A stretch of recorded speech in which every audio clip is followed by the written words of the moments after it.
sommes toujours sur le plateau de We Do Biz en direct de BPI Francino Génération et je suis en compagnie de Florence Moreau. Florence, bonjour, merci d'être avec nous. Alors Florence, est-ce que vous pouvez nous dire en quelques mots ce que vous faites ici? Je crois que vous êtes venue animer une conférence un peu particulière. Dites-nous tout. Sur la santé et l'intelligence artificielle et quelle est la place de la France. Alors c'est un très vaste débat. Vous, qui êtes-vous et que faites-vous justement? Pourquoi étiez-vous sur cette conférence? Alors, j'étais en tant qu'Incepto, et Incepto, c'est tout d'abord le groupement de 3 expertises complémentaires qui se sont retrouvées autour de la volonté de créer et de distribuer des applications d'imagerie médicale. Donc, notre but, c'est de pouvoir faire le Netflix de l'imagerie médicale, pouvoir fournir un contenu basé sur l'imagerie médicale et l'intelligence artificielle aux radiologues pour changer leur façon de travailler. Pourquoi changer? En fait, aujourd'hui, le métier de la radiologie a beaucoup évolué. On est passé d'un métier où les radiologues se prenaient 10 ans d'études pour pouvoir être au service du patient, pour pouvoir réfléchir à comment trouver l'information dans l'image, qui est une information compliquée à trouver. Aujourd'hui, ils lisent dans la même journée 50 000 à 60 000 coupes, donc coupes d'imagerie médicale. Et donc, ils les lisent un peu à la chaîne. Et ils perdent l'intérêt de ce travail, la finalité de la radiologie, et perdent le temps d'aller voir les patients. Donc, l'intelligence artificielle dans ce domaine-là permet d'automatiser un certain nombre de choses où la valeur ajoutée du radiologue est peut-être moindre. Et en tout cas, ils en ont besoin aujourd'hui pour retrouver du sens à leur métier. Alors, vous compariez à Netflix tout à l'heure. Netflix, on sait que c'est un éditeur et un créateur de contenu. Vous-même, vous proposez les contenus des autres, mais vous proposez aussi vos contenus, un peu à l'instar de Netflix. Donc, quelle est votre solution pour les radiologues Alors, notre solution, c'est bien une plateforme, un portefeuille d'applications médicales qui est composé, en effet, d'applications qui sont créées par d'autres. Pourquoi? Parce qu'aujourd'hui, un radiologue, dans la journée, il va aller voir des images du genou, des images du pied, en scanner, après un problème cardiologique, un problème pulmonaire. Il a besoin de répondre à toutes ces questions qui sont d'ordre différent. Beaucoup d'entreprises aujourd'hui sont sur un bon algorithme, par exemple, en mammographie, pour pouvoir détecter les cancers du sein. D'autres sur la radio thoracique, par exemple. Et le but, c'est de fournir au même endroit ces différentes applications.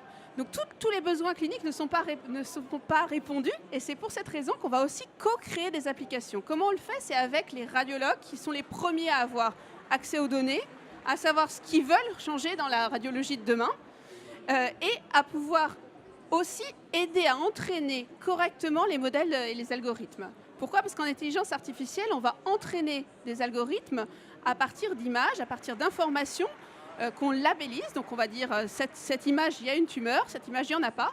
Si on ne les labellise pas correctement, on va entraîner des algorithmes qui seront mauvais à la fin, qui ont peut-être des performances sur le papier très très bien, mais à la fin, en termes de diagnostic médical, ça ne sera pas ça.